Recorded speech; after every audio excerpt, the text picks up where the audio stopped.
What's up? It's the Hollywood and the Mike Show right here on WMMR DB Rockford, baby.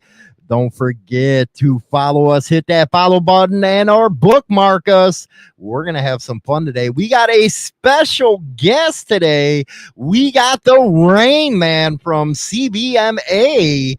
That is the Combat Bets Motorcycle Association. There you got a Hollywoodism starting off right away. I wonder if he can play cards like the Rain Man on that show with Tom Cruise and stuff. He just don't look like him, man. I think he'd have a hard time getting some, man. He ugly, dude. I'm just saying, he ugly. No, he's a good guy, man. I got to meet him in person and stuff like that over at Mustangs in South Beloit. If you're ever out that way, go over there. It's a decent bike night over there. Not as, big as it used to be, but me and Rainman were just talking about that. And a lot of places do not have any good damn bike nights. It's just unbelievable now. I remember when you had all kinds of breasts showing. It's just terrible now. It's just terrible. But yeah, we got Mike coming up. We're going to be doing some interview about what the Combat Vet Association does, all the good, as of course Sundays we are highlighting the good that goes on in the scene. Mikey works his butt off every week to get us some guests, man. Mike is the pile driver pusher of this show. We got China Doll in the chat room. You can say hi to her. She's probably still pissed at me for something, man. It just happens every day. I just piss her off. I don't know what it is. But anyway, I'm bringing in my cohort right now. We got Mikey in the house, baby. What's going on, everyone? How's everyone doing? Sheesh, we got a great guest today. We got Rainman from the Combat Vets. This is honestly super dope. And I'm really excited for this episode. If you don't know what super dope means, that is the new language that Generation Z is using. Okay. So, over here, this guy is a boomer, okay? Okay, I am Generation X. He didn't even know what Wrigley Field was. I'm like, jaw dropped right there. Ignorant on that. You've been getting some kick-ass guests lately, man. Yeah, I'm very lucky. Believe it or not, all of this has been with the help of like Flex and all of these people. Like, what amazing people to like really want to contribute and help the show, and they see what we're doing. This is not a gotcha moment kind of interviews. This is not like unless you're totally out here fibbing, we're going to call you out on it. But something like this is the positivity within our scene that we don't really see a lot. And this is why this, Sundays is very important, because we kind of love this show. This show I love because we do get to interview good people. It's not the bad that I'm used to all week. And like you said, the gotcha is not on this type of stuff, even though I don't consider it gotcha, man. I just consider it calling me out if you're lying to me. But people are not used to being that blunt. You know what I mean? It happens. It does. It happens. But right. The Combat Vets Motorcycle Association, it started when? Shoot, that I'm gonna have to remember if it was 99 or 98, man. I think it's 99, and I think that we'll go ahead and get those answers for you guys from Rainman himself. But I think 99 was when they came out, and that's what a massive amount of coverage they've done, not just in the United States, but internationally. They are quite big. They're huge, man. Yeah, they're massive. Huge. Yeah, massive. And what's good about them is they're all vets. I love that. They're all. You've got the I guess there's like 3 tiers of their memberships, and I think Rainman will speak on that. But I find that very interesting. You are a vet, and you can be a part of the membership, or you weren't a vet, but you are a strong supporter of vets. then you can be that membership level. And then there's the old lady level, you know what I mean? And associates. The old lady level. It's funny how sexist we are. Yeah, but right. you know, that's the first thing that they throw up at me. I'm Every sexist. time, I know. Every time, man. We do want to send out our thoughts and prayers. We really do, man. We got some of this coming up on Biker News tomorrow. That mass shooting over at Cook's Corner. It's a very popular biker bar out. They have now identified the shooting victims. It was done by an ex-cop. You know, Hollywood's going to use that one tomorrow. But anyway, we're going to bring in our special guest in a second. Buckle up. It's time to have some fun. We have ignition. Strap in. You're about to listen to the hottest sounds. It's the hottest mixtape in the world, and you've got it. You're listening to Motorcycle Madhouse Radio 861354.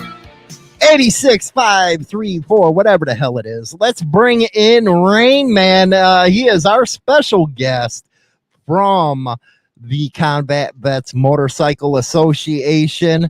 We're going to get his mic here right. But anyway, welcome aboard, man. Welcome aboard. Appreciate it, guys. Now, you got to explain to us what the Combat Vets, and it is a motorcycle association. That's right. A lot different out there. If you guys are just joining us on the radio, if you don't know what that is, he's going to explain it. When did you guys start out? I think Mike might have got it wrong or right. I don't know. He had it 99. 99 is when it came about, basically. It originally started as basically a motorcycle club, a veterans motorcycle club. It was ran by a gentleman, and basically it came out it ended up being a scam, basically to fish money from veterans by getting them, trying to get them to fish money.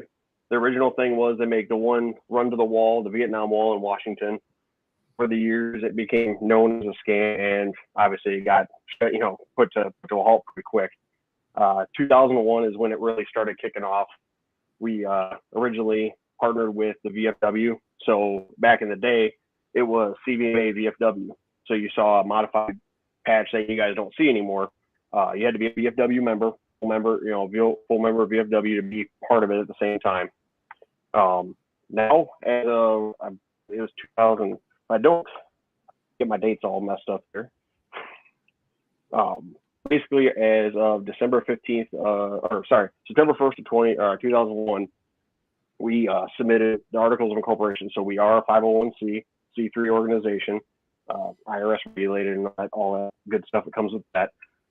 Basically, started in Missouri, and as December 15th of 2002, our back patches basically made the multiple renovations over the years, and now you see it as you see it today with the one-piece patch, basically. Now, you're a Marine. Yes. You have all the branches represented within the Combat Vets Association? Yes. The only one I haven't seen yet, and I'm sure I'll see it, is maybe the Space Force, but that might be a whole different thing in the future. But yes, Free Branch, Air Force, Army, Navy, Marines are all part of it. Sure, different branches, different times. What about the Coast Guard? I want to say no. I have not had one in the Coast Guard, and I'm sure I'll get corrected on this by someone that's probably watching it, or someone will see it later. I got to meet someone in the Coast Guard in the organization. However, our organization is very large, and I haven't met everybody yet. So yeah, I would problem. I would think it's probably few and far between, but I'm sure if they had verified combat action in wherever it may be, it'd be more than welcome to join us. So it has to be, actually, you have to have combat experience to join. Basically, if you're deployed into a combat zone. So we have, like Mike was talking about, how we have the 3 tiers of members. Myself, which would be a full member, verified combat service on your DD-214, basically your exit documents from the military. We have our auxiliary members, which are the spouses of the full members, which it be male or female, doesn't matter. And then we have our support members. Our support members are veterans that did not serve in a combat zone, but they were obviously part of the military, but they want to help, basically want to make the difference, help out. So they are a sport. We are, however, regulated with the IRS as far as how many of those we can have per chapter. Basically, it's based on the amount of people that you have, just because the IRS is going to regulate it, because we are a 501c. So we can only, we'd love to take everybody, but obviously we're regulated. We can't do it. That's right. Now you're a huge organization, huge, man. I always like the guy from the Combat Vets Association, because they're cool people, man. Besides being vets, they're cool people and they're outgoing, all that good stuff. But what was the original purpose behind the CVMA? The original purpose, and really the original purpose, kind of carries on today. Our unofficial motto is vets helping vets, and our big thing is our primary thing is to help each other through the issues. A lot of us have similar issues, getting out of the military, not finding that, in my case, for example, would be not having that bond that you had in the military with your friends there. Get out in the civilian world, you don't have that bond. You can't. It's, in my opinion, it's very hard to find that. Coming into this organization, it's something that humbles you, because you realize that there are people out there that have the same experience as you, and we're still, compared to the overall civilian population, we are still a small number. So, and we're, even being the CVMA, you're still even smaller number than what's actually out there. The big purpose is, yes, we do fundraisers, rides, all that good stuff. Obviously the money all goes to charity, doesn't line my pocket. Obviously I wouldn't be living where I'm living if that was the case.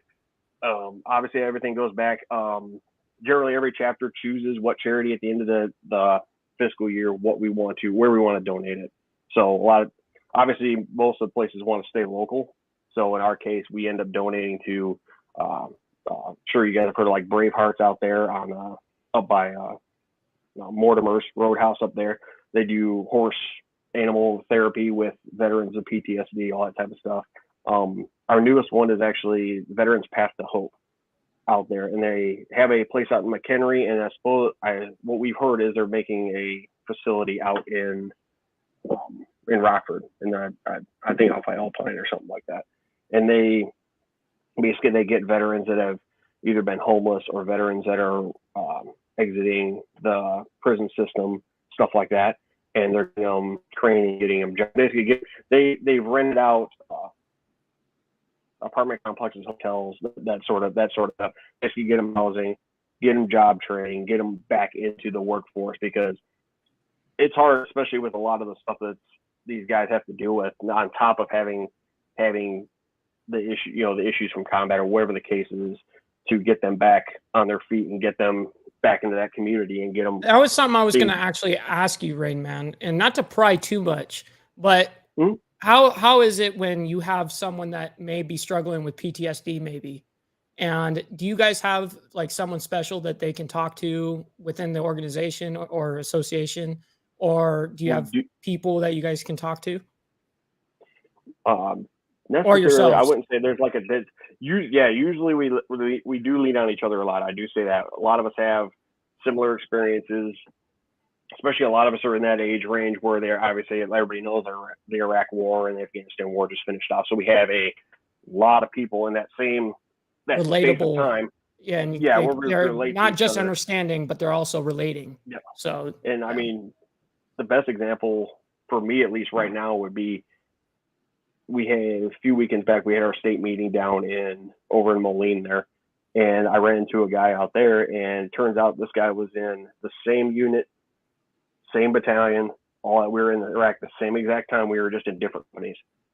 Wow. So we walked the same steps pretty much every day over there. And it's weird. I mean, the military is a small business. The Marine Corps is even a smaller business. To run somebody like that is, you can definitely lean on them and talk, just sit there and talk about stuff like that.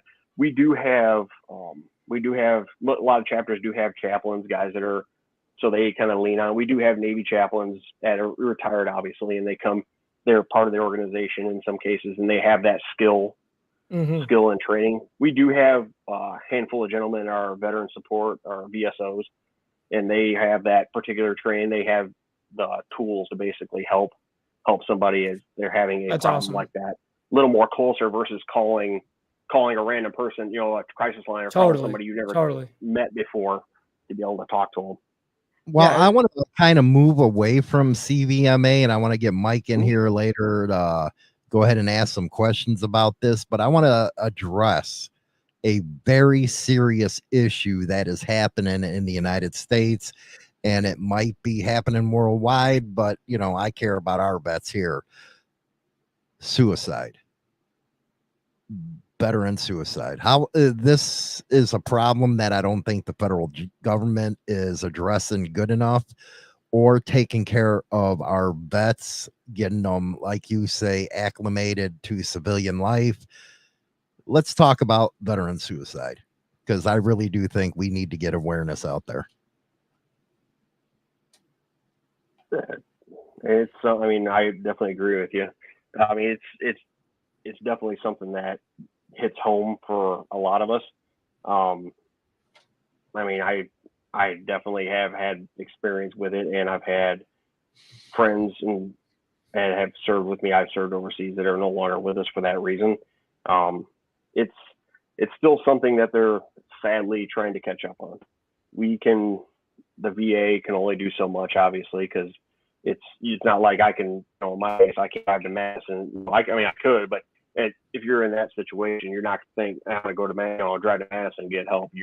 They give you a phone number call, and then, hope for the best. That's where, like a lot of this, I have with my chapter, I know I have a handful of guys that I can call, and they will be on their bike in my direction very quickly. And the same goes with me. If somebody called me, I don't care if it's 1, 2 o'clock in the morning, if you're 40 years, you're up by the border or Beloit or whatever, I will be on it going to your location, get to you as soon as you can. Because do you believe that the federal government is not up to date on this, or it's not pursuing it hard enough, and it's organizations like you, the CVMA, that has to take up the slack because of their lack of preparedness? I definitely the lack of preparedness is a big one. Because obviously our government's used to fighting wars. Obviously, years in the past, obviously that was the case. We still have guys that are in Vietnam are still dealing with those issues and still can't get the help. It had been, obviously the government's definitely not ready for to deal with the guy that's coming back from Vietnam. That was a big one. We had, our war obviously lasted a lot longer than that, but there's only so much they can do, and they were already unprepared for the amount of the issues that vets were going to have coming back.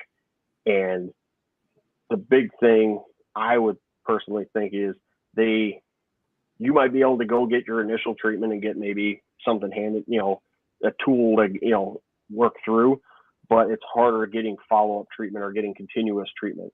And I know there are a lot of vets out there that the VA has been known in the past to, hey, if you have this problem, here's a pill.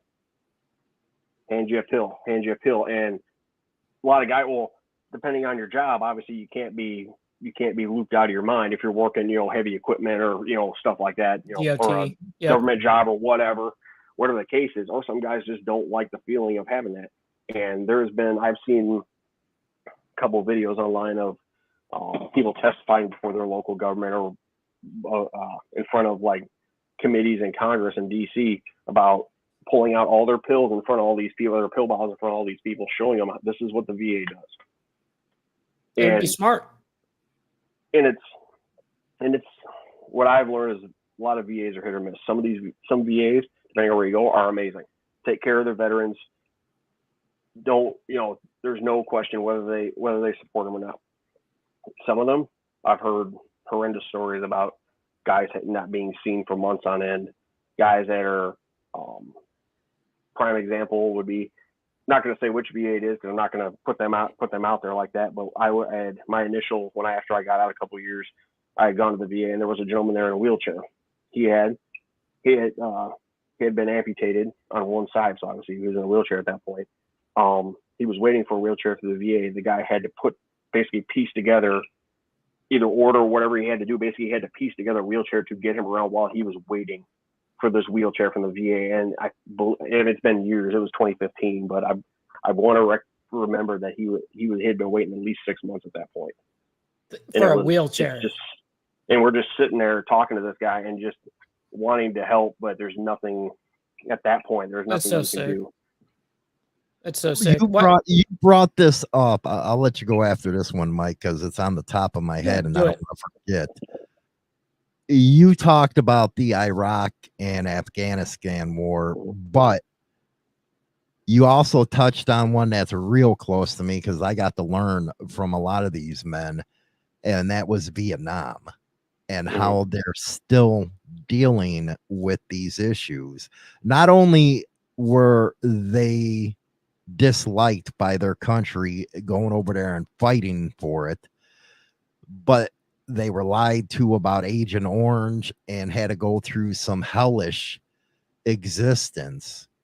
Why didn't the government help them? Really, I mean, it's almost like they knew the Agent Orange was there. Obviously, the government was putting down, or however they were doing that. They knew something was going to happen with it. Really, whether they got caught with their pants down, more or less, or they just didn't know what to do with it. It's almost the same thing now we're dealing with the burn pits and all that with veterans in the current war with the burn pits. It's the same deal.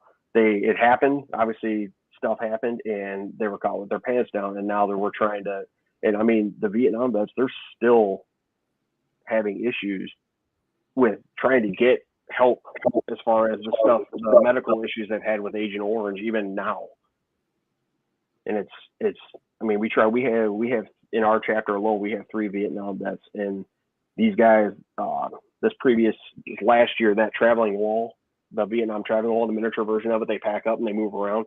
It was out in Belvedere. We brought these guys to it, and to see them, the way they looked at it and the way they approached it, it was very, very humbling, because these guys, we all, obviously our war was our war. We all went through our own personal little brand of hell, but these guys not only got put through hell over there, but they got put through hell back here stateside. Mm-hmm.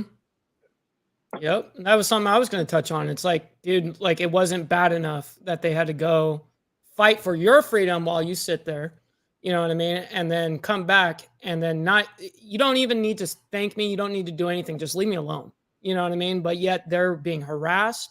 People are screaming at them. Nowadays, someone in the service here in America, usually you get like, hey, thank you for your service, blah, blah, blah. Mm-hmm. Back then, it wasn't like that, right? That was a different time. In the 70s, people were tripping. What do you think was the transformation of the way, and we're going to get back to the combat vets and all the stuff that, you guys do, but where do you think the transformation came in from the Vietnam era to, say, the Iraq, Afghanistan? Was it because September 11th, everybody felt that hit them at home? Is that the reason why there was a different way of thinking towards vets compared to Vietnam? Honestly, I'd go that way. That put everyone on the same page. I mean, I don't know the exact statistics of the Vietnam War, but from what I understand, the Vietnam War was definitely not a popular war as far as what we were sending guys over there for, and obviously all the other stuff. So, I mean, obviously Iraq, really, when that happened, I remember where I was when it happened, and yeah, it really turned everybody up really.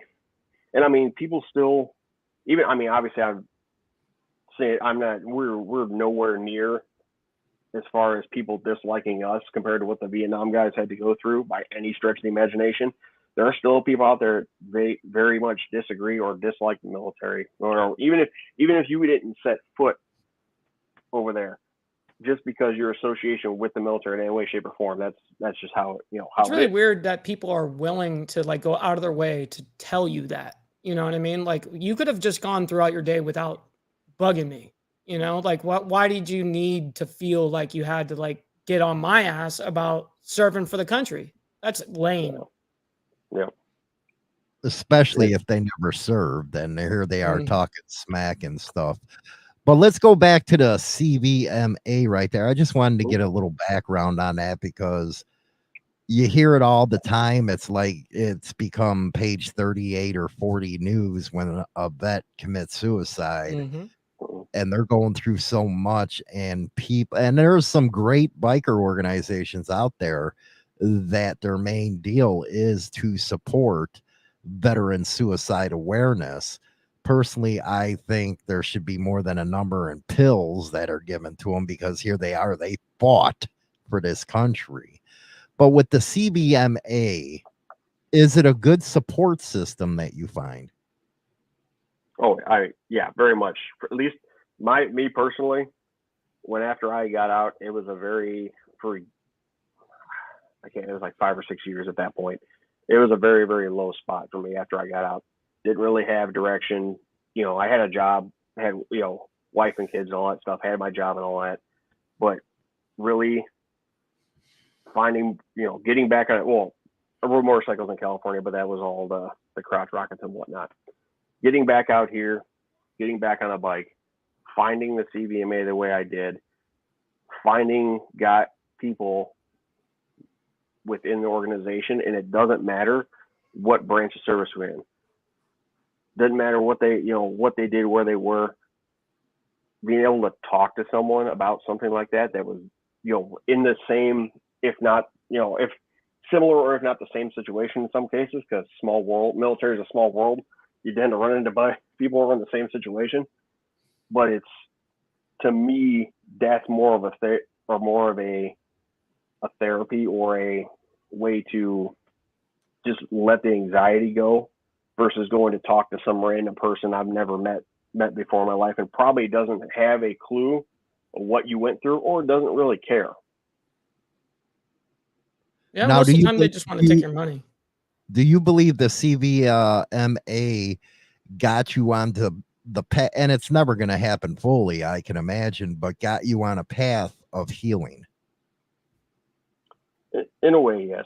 I mean, it's something where I know where I'm not alone. Because if I'm going through it, buddy next to me is going through it, his buddy's going through it, we're all going, everybody's going through it in some way, shape, or form. And being able to find that we all have the hobby or the passion for motorcycles makes it that much better. And even being able to go out and help other veterans that may not be in the organization or even the ones within the organization makes you feel, gives you that warm feeling at the end of the day when you can actually, say that, because a lot of vets, when they get out, they feel like they lost their purpose. You spend 4 or 5, 6, 20, you 20 years. You get up every day. You have a purpose. You got it. You get your boots on. You go to work. You do something. A lot of guys, when they get out, they lose that purpose. Mm-hmm. So doing this, even if it's going to visit a veteran in a nursing home that hasn't had a visitor in 5 years, and it's just basically been the people that are there. Just even going to see that and seeing the veterans' reaction, even if they're not all quite there, they know that somebody's there for them. Example I have of that is last month we got one of our chapter members got a Facebook message from a lady. Her husband has, I believe it was dementia. Basically doesn't, obviously is not, completely all the way up there. It doesn't have a lot of visitors. He's a Vietnam vet. Some of the Vietnam veterans organizations haven't gotten back to her. A handful of us went up to the nursing home. It was up in Rockford. Walked in, and we have these the little challenge coins, the military challenge coins. Well, CVMA's got their own little one made. Our chapter commander presented one to him. It was interesting that this guy, he was, obviously because of the disease, was not quite all the way up there. When that coin got set on the table in front of him, he knew, his eyes looked down, and he grabbed that coin and stuck it in his pocket instantly. He knew exactly what it was. Even no matter what the coin said on it, he knew exactly what that was. And just to see him, he knew somebody was there for him. That was a veteran of. At that point, he probably didn't even care if you had what theater you were in. All he knew was he was surrounded by veterans at that point. If you're just joining us, this is the Hollywood and Mike show right here on WMMRDB Rockford. We have special guests with us, Rainman from the Combat Vets Association. If you got questions, go ahead in that chat room over on YouTube or wherever you are. Another subject that I'd really be interested here in, how has the motorcycle, let's put the associations, clubs, whatever be aside, how has a motorcycle become a part of your life, and what has that motorcycle do for you? I would assume everybody gets on motorcycles to be cool. Obviously, that's a big one. I started riding in California just because it was a quick way to get to work. Obviously, if anybody's been in California at, with traffic jams and 5 o'clock, and in California you can lane split, so that was always a plus. You weren't cooking in that 110-degree dry heat, so that was always a good thing. Got back here. I had gotten rid of my bike because I didn't know the situation when I got back here. Gave it a couple years. Got on it was a little, or not a little, but it was an older Kawasaki Voyager, just a touring bike because it was cheap, something to get around. You end up getting into the Harley thing and all that. Now I got my big touring bike and all that. For me, when I'm on it, when I'm out, even going, because I usually commute to work every day, but on top of everything else, but just getting out and getting on the road, those cool, crisp mornings, those having a stressful day at work, you hop on the bike, you take off, even if it's just for 50 miles going down the road, hitting out here. You got a mix. You can do the highway, you can do twisties, whatever you want to do. But getting on the bike is, to me, it's my stress relief every day. It's a way to get out and do something, and especially with the CVMA affecting change while riding a motorcycle, so it's kind of a twofer in that way. But it's also having something for myself. That's the thing.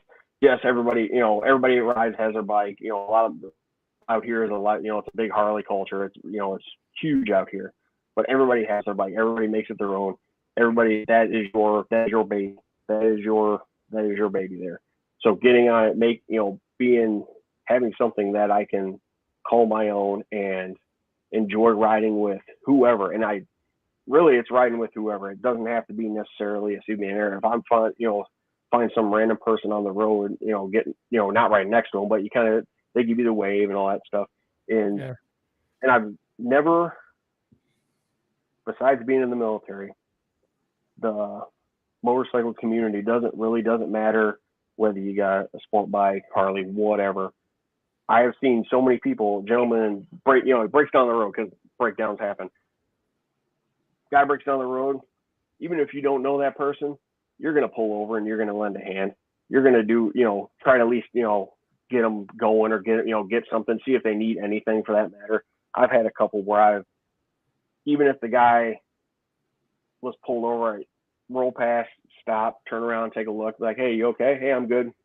Guy, okay. But it's more of, you want to make sure, having that, even if you don't know the person, having that common bond with everybody doesn't matter. And at least in my thing, it doesn't matter what you got. If it's two wheels on there, I'm not just gonna run by you just because you got a sport bike and you're sitting on the side of the road with liquid pouring out of the bottom of your bike. I'm gonna pull over and I'm gonna try to help what I can and get you safe and get you off the road at least, so you're not, especially out here in Illinois with the drivers, you definitely don't want to be on the side of the road very long.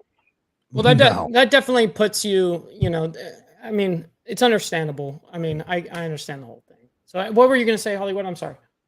Well, I was going to say that just hearing you and you serving in country, I don't know if that's a Vietnam thing, but in country with Iraq or Afghanistan, can you relate to going back, say, 70 years when our World War II vets came home and automatically they were drawn to that motorcycle and that brotherhood? Well, definitely. I mean, it's because generally in the military, you have that group. You want, most of the time, no matter really what job you got in the military, there's some risk involved in some way, some way, shape, or form. Being on a bike, it's going to get your blood flow. It's going to get that adrenaline rush that you're missing. Depending, even if you were, even if you were an engineer and you never really went overseas, even that job had risk. Any job has risk when you're in there. Getting out and getting on a motorcycle and enjoying. Yes, you enjoy your time, but back of your mind, you always know there's that risk and that adrenaline rush that you get, even from putting down the road at 55 mile an hour, just cruising with your feet back. You don't care at that point. You're just out. You're just feeling the wind. You're enjoying yourself. That's a big difference between the car people. Let's just say normal civilians that get in their car. They don't care about their car like that. They don't love their, like with motorcycles, we have like this deep passion for these things. You know what I mean? We love them. And that's really what connects us with this whole motorcycle scene is the love of motorcycles. Right. So I think you touched it best. It's yours and that's it. Nobody can take that from you. It's yours. And it's something that resembles you. It kind of speaks volumes. You can actually look at someone's bike and you can actually kind of tell what kind of personality they have. That's just something I've picked up. Johnny from Kegel Harley says hi to Hollywood and Rainman. I don't know if you know Johnny over at Kegel, Rainman. Yeah, Awesome. I frequent them Kegels more than I probably should because I break stuff. He actually sold me my Road King, the CVO. He sold me that, but that is cool right there. And what's even better about the motorcyclist scene is you have all these different subgroups that makes it so interesting that you just can't sit back and say, hey, I don't want to have a motorcycle.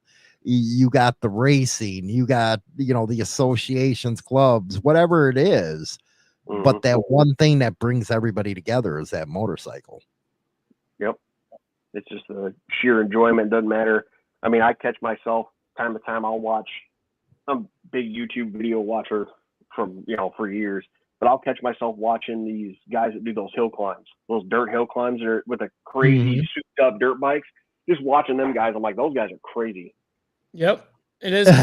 It is nuts what some of these people will do. I love watching Harley wheelies personally. I love watching that. That's something that I just love watching on YouTube.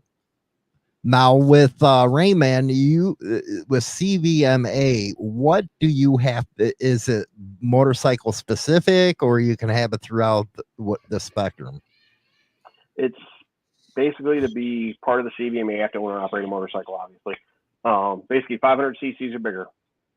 2 wheels, 500 cc's or bigger is the only stipulation. And really the 500 cc's is so if you're on the highway, obviously, you can keep up with everybody. Barely, not, but yes. Grenade in barely. So you're not, blowing your bike up trying to, keep up with the big bikes and all that. So had that experience. I had a little sporty when I first started out trying to keep up with all these touring bikes. And that was interesting. It's hard sitting there trying to keep up. So the question I have for you is, you kind of brought up, the crotch rockets and also the Harleys. Out of curiosity, with CVMA, you guys are obvious. You take, any 2 wheels that's got 500 cc's, but is there any, what's the question? Is there any, yes, is that what you're is there like this click to click, like where guys are riding Harleys and guys are riding sport bikes and they're kind of clicked up within the organization, or do you guys gel pretty well from what you've seen? I'd say we gel pretty well. In this area, particularly out in the Midwest, it's mostly Harleys. We do have a handful of sport bikes. Generally, the stuff we do though, riding longer distance. If anybody's ridden a sport bike for over a couple hundred miles in one sitting, you're not enjoying yourself in any way, shape, or form. Actually, we do accept the Can-Ams, the Spiders, the the 3-wheel. Mhm. 3-wheel. I just call them snowmobiles on wheels because That's what they look are. like to me. But yes, we have a handful of those. You see guys on the shorter stuff have sport bike. We have one guy that has a sport bike, but being a little bit old, being a little bit older and body starts to drain. He's like, I can't do it anymore. The sport bike's just the position and everything. You just can't do it for a long period of time. But we do it really, especially when you get a larger gathering, even if it's, a couple hundred or whatever the case may be, it doesn't matter whether you have a 1990s Harley, it's barely holding on, or a brand new 2023 CVO, or a Victory, or a dual sport, or whatever the case is. Me personally, I don't care. I'll come over and check out your bike. I don't, I'll see what, I'll go bike shopping. As long as you're on 2 wheels. For later. Yep. As long as you're on 2 wheels, that's what I say. I give the same respect. I know Harley guys specifically won't even wave back to another biker that if they're not on a Harley, for instance, and to me, that's corny. You're taking the same risk as I am, so I got to give that respect. Steve, and then I'll go to your question, Huckleberry, for Steve, for Rainman. Does the CVMA have an annual run that they do to raise money or awareness? The CVMA as a whole, nationally, there's not a big everybody move one direction type run. Every state has their sanctioned events where depending, sometimes they change every year. Our big one in particular here, it's not necessarily raising money, but it's more of raising awareness, going back to the suicide thing. If you've ever been down to Ottawa, Marcellus area, the Middle East conflicts wall down there, it's a wall basically from the Gulf War era, so the 90s all the way up till current. Basically, it's got every name of every person that was killed over there, and going down there is something that is. I've been in the CVMA for just under 3 years at this point. Gone the last 2 years, and it was something that you can't walk away from that wall not feeling something. Because I go down there and I have 14 brothers on that wall, and seeing that and going down there and seeing their names brings back. Yes, it does bring back bad memories, but it does bring back good memories of all of them. And you see a lot of us go down there, and it's something that it's not something that we have to do it. We have to do it to honor those guys, even if it's just something sitting there and just talking about them for 5 minutes. As far as the raising money. Generally, it's a lot of chapters do rides, 50-50 raffles, all those type of things. And then usually, earlier, basically at the end of the year, we basically compile everything. We stay local. We pick, hey, we got 1, 2, 3 veterans charities that we donate to, and basically send the money out to them so they can use it to rehab veterans. Job transitions, basically the whole gamut. There are a lot of veterans organizations out there. There are more than you care to read about, because there's so many out there, and it's really trying to get the ones that are going to make the most difference out there is what we try to do, because we're not gonna, and a lot of these organizations are run by people that were in during this time, so we're trying to help. The more we do it, the more money we get out there, the more money we raise to donate or give back to these organizations, the better off it's going to be in 5, 10, 15 years. If not now, it's going to help guys down the road. Now, with that said, you welcome any bike 500cc and above. Now, do you accept women who served in a battle zone? Yep, doesn't matter, male, female. If you have the combat service on your exit paper, your DD-214, does not matter. We have a lot of females.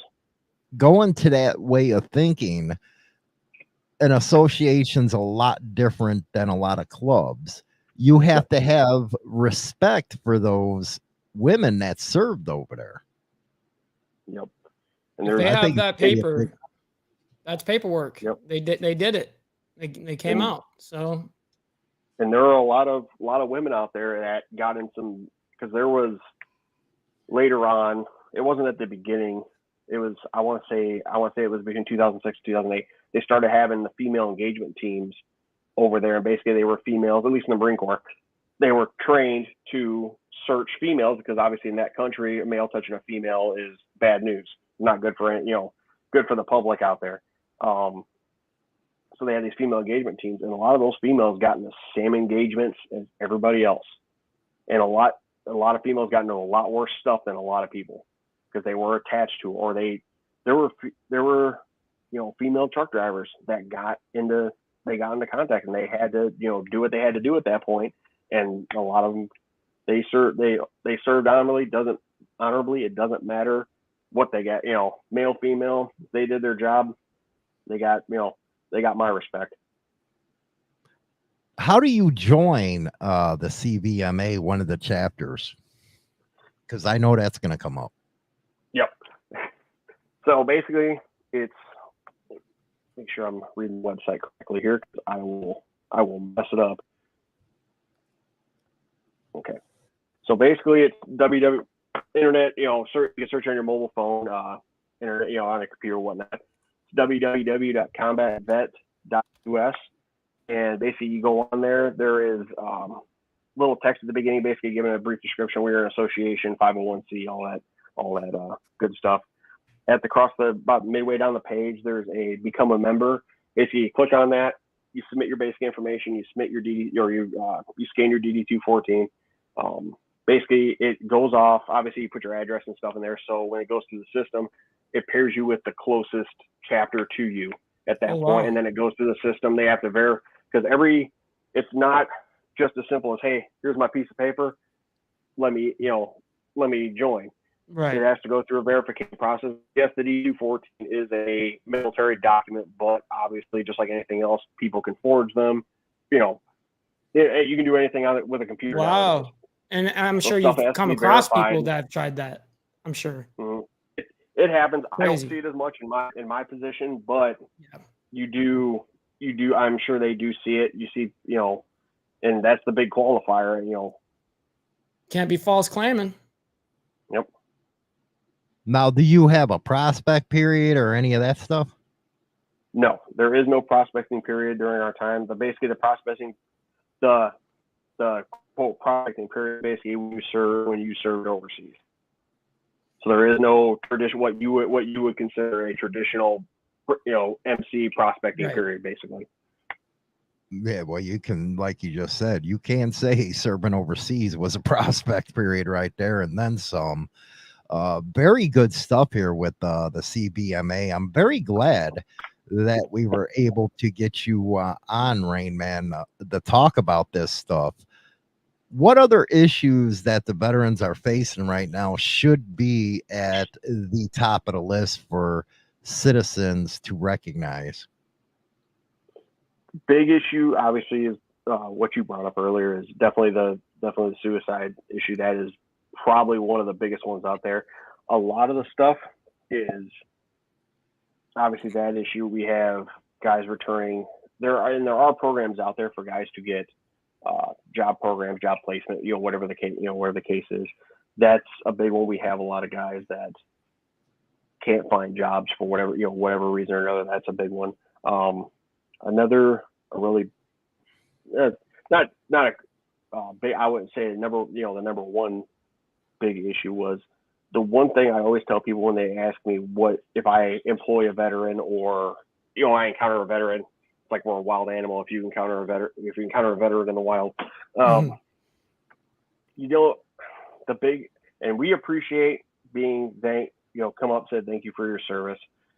The big thing I always tell people, ask them how they're doing, because that is whether it's you to another veteran or a person that never served to a veteran, even if it's for a 30 seconds, just ask them how they're doing, because that, in my experience, might be the difference between them being alive the next day or not.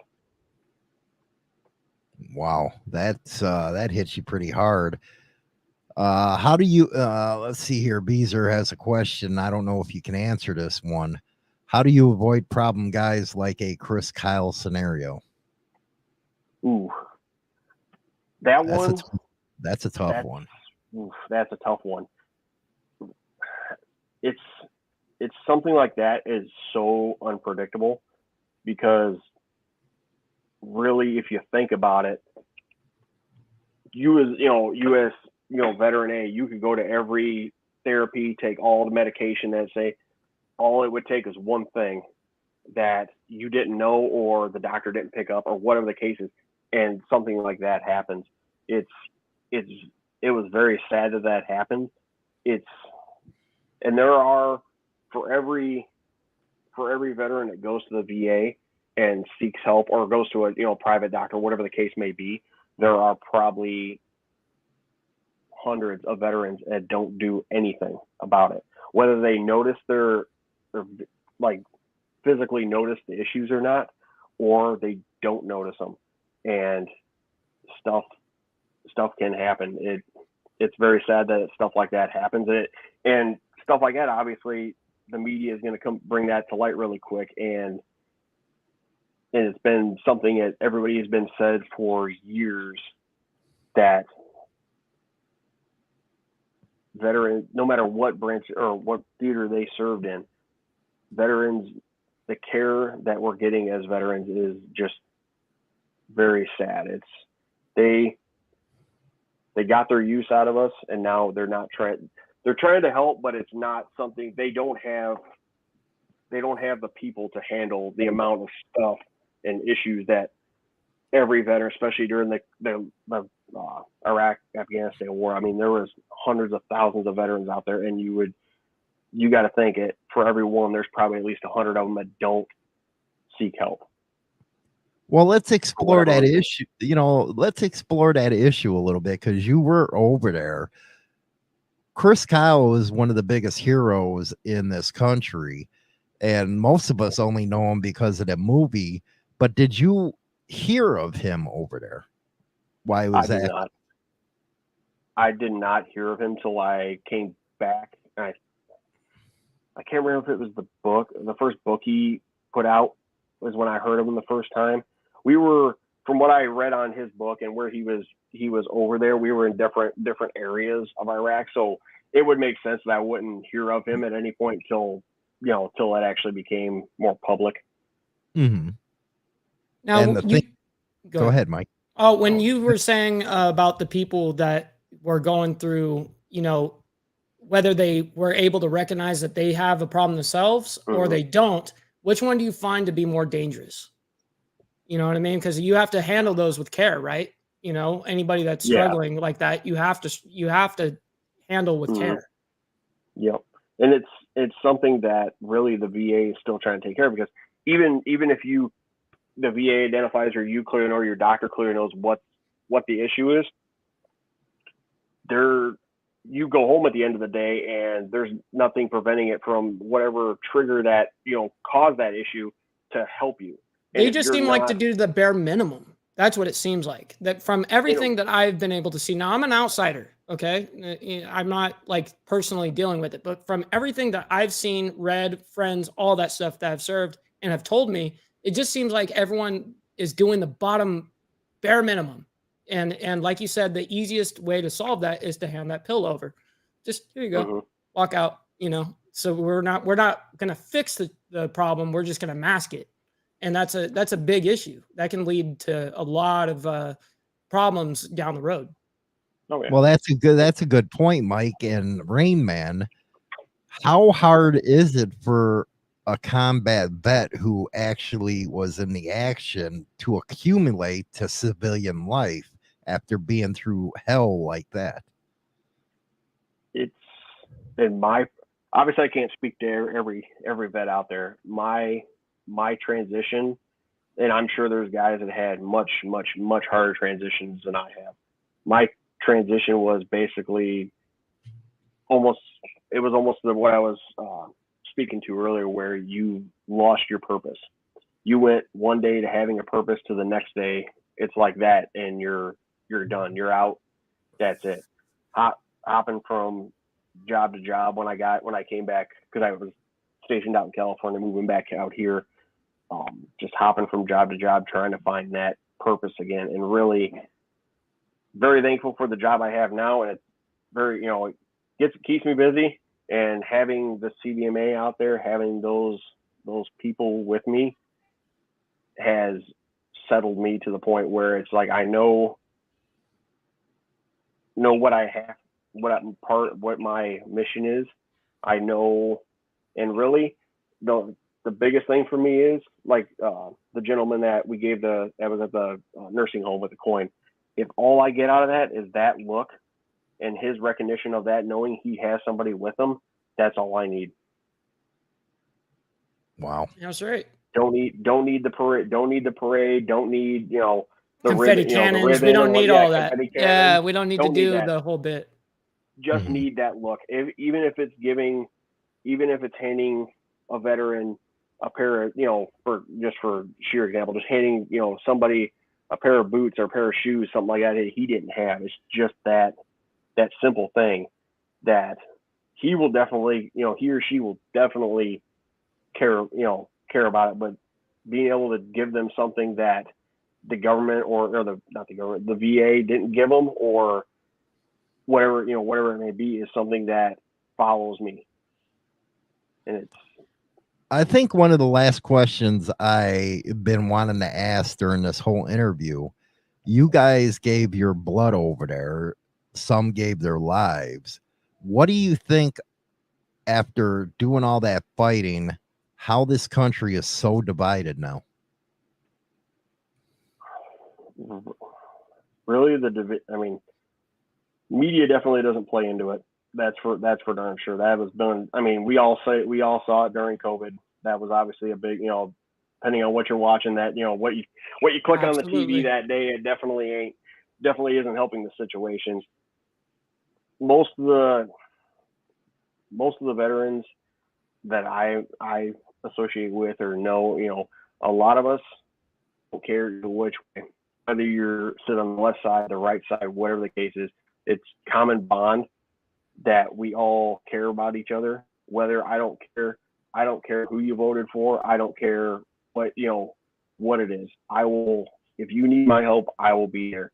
It's sad that we as a country have allowed the media, allowed the government, whoever the case is, to separate people to the point where, you have people getting in fistfights and shooting each other over what yard sign you got in your front yard.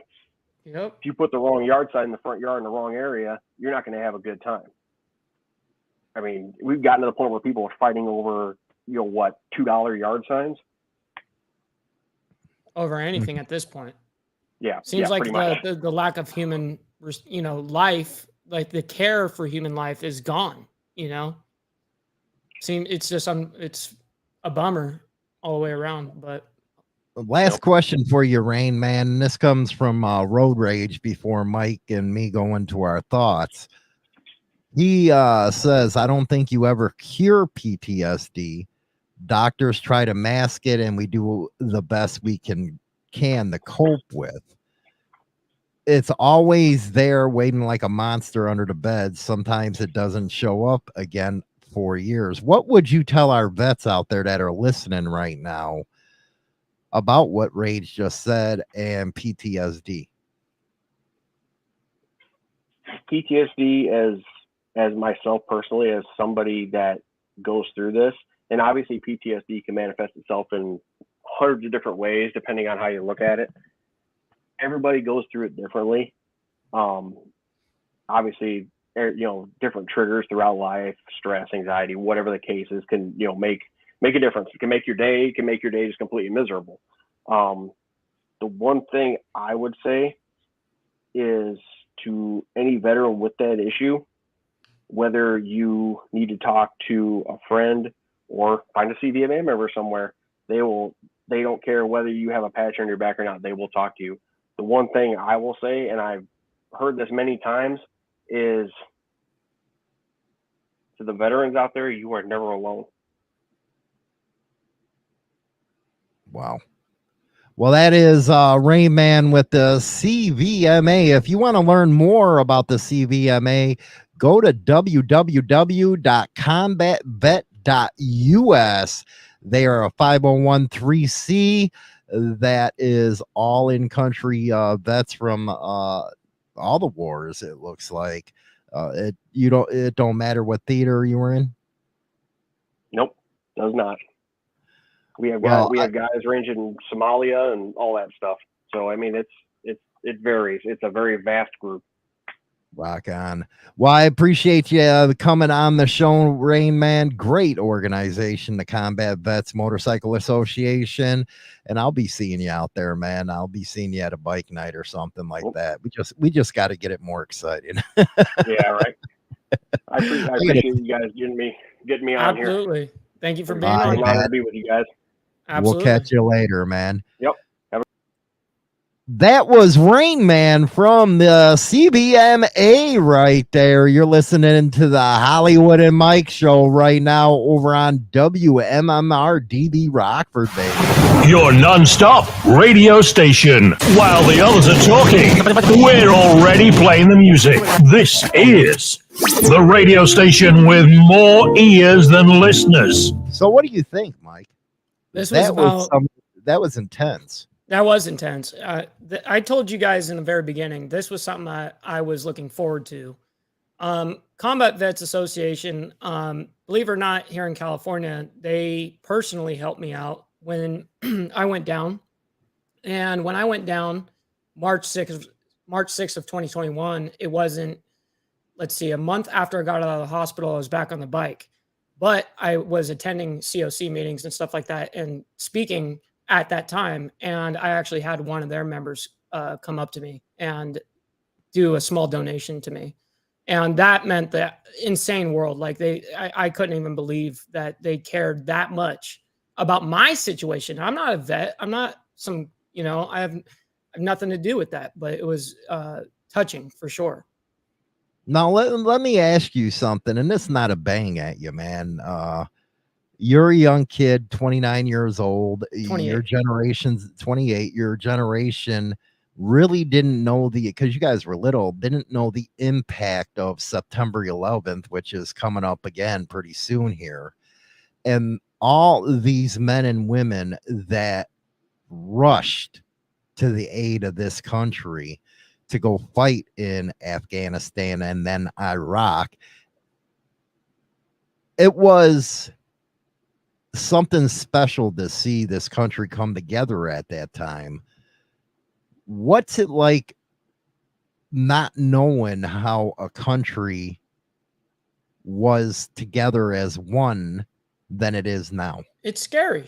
It's scary. End of story. It's scary. It's definitely changed over time. I was, 6 years old, first grade when September 11th happened, 2001. I was in first grade. So it's not like I even had the understanding of what was going on. I didn't know how heavy this was until years later, actually, until I was watching, the either YouTube videos or documentaries on it, and then that's when it was like, whoa, for me anyways. I was too young for me to have an impact and understand what the heck just happened.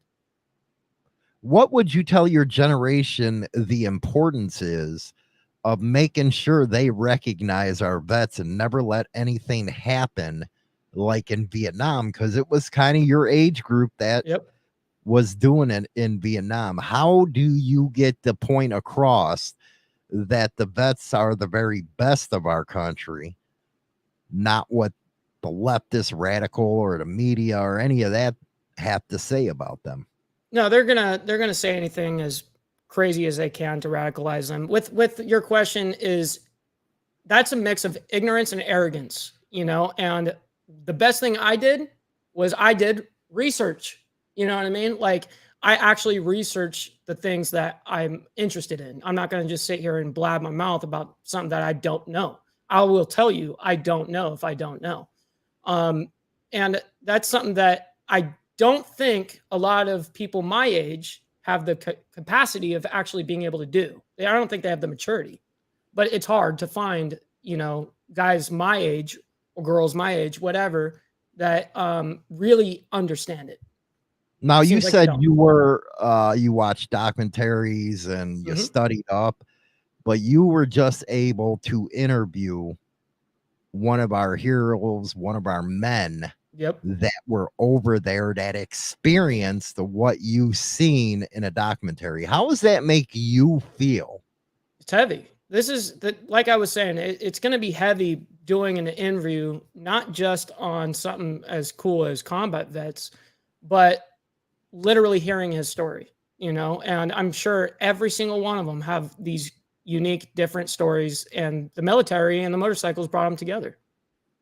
Well, the motorcycles did bring them together, but I'm talking about you were just able to interview somebody that was a part of that history. Right. And that's that you didn't groundbreaking. Know. That's groundbreaking because it's true. I wasn't as as hip or understanding of what he's gone through personally up until this interview. So it's definitely even that much heavier.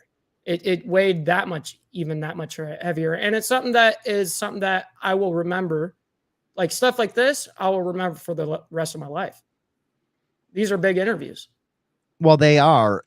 And what I love about the CVMA is they're really carrying on a tradition within the motorcycle scene that really started after World War II, where they still maintain that brotherhood after combat.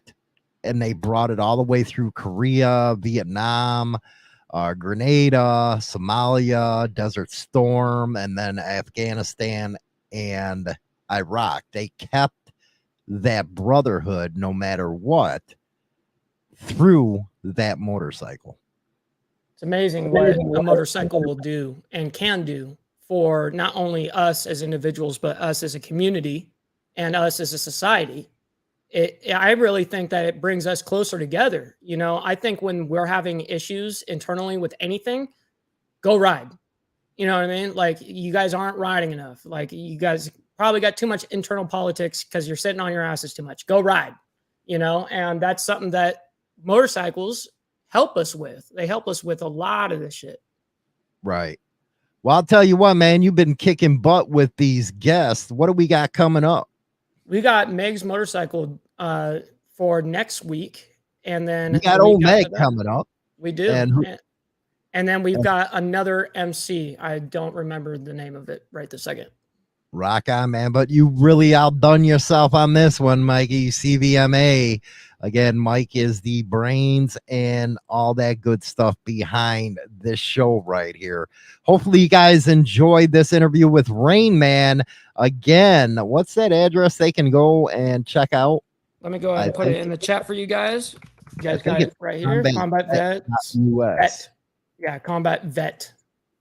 Yep. So if you're a vet that served in theater, you can get a hold of the CVMA and good stuff, man. Great organization out there.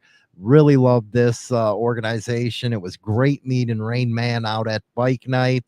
And like I said, I'm probably going to see him again out that way. But anyway, that is the Hollywood and Mike show right here on WMMR DB Rockford, baby. Hopefully you turn in next week for Meg, man. Hollywood's been wanting to hear about that one. It is so awesome seeing all these women getting in the riding. I was hesitant, man, because of the way I came up. Old Vietnam boys. I know it's hard. But now they're out there moto vlogging, all that good stuff. Great stuff, man. But we'll see you tomorrow morning on the Madhouse, baby. We got China Doll gonna be doing some biker news with me, man. I think it's actually got more fun with her on there. Yes. It's just me, man. It's just me. Anyway, we'll catch you later. Rock on, baby. I say goodbye, vamoose, adios, ciao, so long, get your hat jack. #1 internet biker radio show is now available on Spotify and all major platforms, including iHeartRadio, iTunes, Stitcher, and more. Don't forget to become a subscriber on any one of these platforms so you can be notified right away when our weekly episodes